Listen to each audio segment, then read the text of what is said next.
Hey, what's going on, ladies and gents? How are you people doing here? Welcome back to another football recap. So here's my recap of the Tottenham and the Manchester United game. Manchester United, they came away with a nice commanding 3-0 win over Tottenham. And my personal opinion on the Ole situation at Manchester United is that I think that the Manchester United owners are just trying to ride out the storm with, with Ole, just because, you look at Ole and, I think they just realized that them sacking Ole is just probably not going to do anything well for the club. And in their eyes, they believe that Ole still has a million chances to redeem themselves. That's how I look at the Ole situation at United, because just when it seems like that Ole is going to get sacked, we buy into this story that, Ole could be on his way out, only for that to be nothing but just smoke and mirrors, just because, with Ole right now, I think that it's just one of those tenures with Ole at Manchester United, where he has like a couple of really good games, and then the next game he has a really bad game, but they still, choose to stick with him. So at this point, man, I just think they're just going to ride out the storm with Ole probably until May. And that's when I think it's going to really come down to whether Ole is going to stay at the club or whether he's going to get sacked. But today for Manchester United, what can I say? They looked really good on the ball today. Tottenham, they looked kind of dangerous at times on the ball, but today they got a convincing 3-0 win over Tottenham. And that's the thing,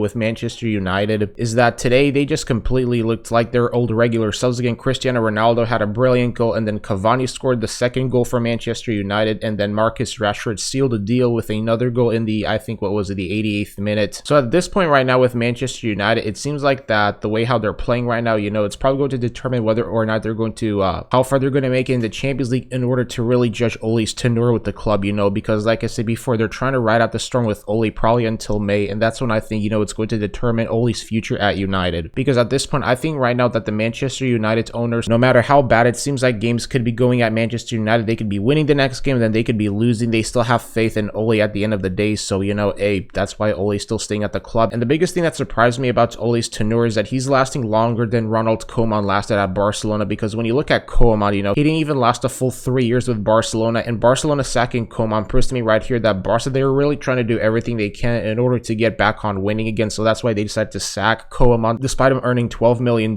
from his contract. But obviously Manchester United, I still think they are in a way better situation compared to Barcelona, because if you look at Barcelona right now, it's probably going to be a couple of years before they're ever a good team again, but only time will tell really. But going back to Manchester United, so tonight, man, I really liked what I saw from players like Bruno Fernandes. I think he had a good game today, and Ronaldo, obviously he led the team today. And United's midfield, I think United's midfield played pretty well today for the most part, if you honestly ask me. So today, man, all I can say is United, they look like their old regular selves again. They look like they hadn't missed a beat at all in this game, because you look at Arsenal's situation with Arteta, and after their first 3 games in the Premier League, Arsenal could have easily sacked Arteta, but they chose to ride out the storm with him, and look how well it's paying its dividends right now.